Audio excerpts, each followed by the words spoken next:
અને સમાચારો ભરૂચથી જ્યાં અંકલેશ્વરના જીતાલી ગામ નજીક ગોડાઉનમાં ભીષણ આગ ફાટી નીકળી। આગ ફાટી નીકળતા આસપાસના લોકોમાં દોડધામ મચી હતી। વિકરાળ આગ લાગતા ધુમાડાના ગોટે ગોટા ઉડ્યા।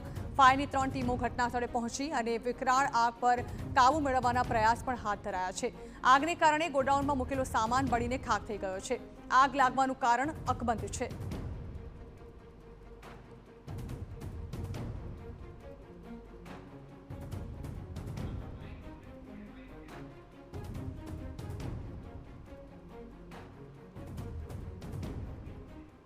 तो आ अंगे फोन लाइन पर अंकित मोदी जोड़ाया है बात करवा। अंकित, हाल शू परिस्थिति है आग ने लईने त्यां?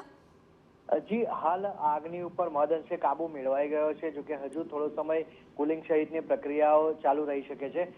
ખાસ કરીને જો ઘટનાની વાત કરીએ તો આ ગોડાઉનમાં ફરાસખાનાનો સામાન પડ્યો હતો, જેમાં વાંસ અને કાપડ હોવાના કારણે આગે વિકરાળ સ્વરૂપ ધારણ કર્યું હતું।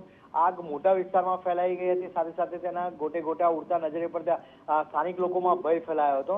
અંકલેશ્વર ડિઝાસ્ટર મેનેજમેન્ટની ટીમને કોલ મળતા 3 ફાયર બ્રિગેડોએ આખરે સ્થિતિ ઉપર કાબુ મેળવ્યો છે। जी बिल्कुल, आभार अंकित। तो हाल आखरे भारे जहमत बाद आग पर काबू मेळवी लेवायो छे।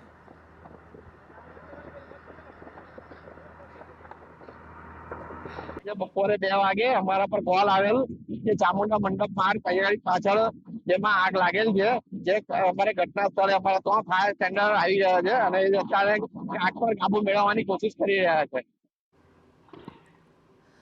तो जेवी आग लागी અને आगे भयानक स्वरूप धारण કર્યું, तुरंत જ અંગે ફાયર વિભાગને જાણ કરવામાં આવી। જો કે આગની ભયાનકતાને જોતા 3 જેટલી ફાયરની ગાડીઓ જે છે તે ઘટના સ્થળે પહોંચી અને આખરે આગ પર કાબુ મેળવી લેવાયો।